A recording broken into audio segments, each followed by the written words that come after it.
Hey everyone, welcome back to the channel. Today I'm going to show you how to change your YouTube channel name without changing your Gmail name. A trick that many creators need but often find tricky.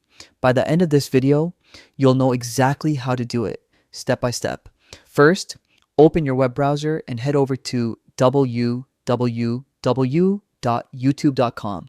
Once the homepage loads, click on your profile icon in the top right corner. A menu will appear. Select your channel from the options.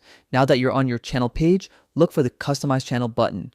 Click it and you'll be taken to YouTube Studio, the hub for managing your channel. Here, scroll down a bit until you see your channel name. Next to it, you'll spot an edit icon. Click it and type in the new name that reflects your current brand or content focus. While you're at it, check out the channel handle option next to your name. This acts like a unique username across YouTube and helps people find you more easily. If your current handle doesn't match your new name, feel free to update it with something catchy and memorable. Once you've made the changes, don't forget to click Publish at the top of the page. This is a crucial step to make sure your new channel name and handle go live. And that's it.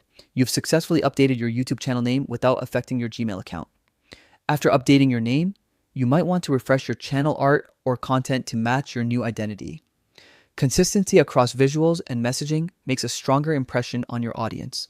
Keep in mind, these changes can take a little time to reflect across all platforms, so be patient. If this guide helped you, hit that subscribe button for more tutorials and tips to grow your channel. Thanks for watching, and I'll see you in the next video.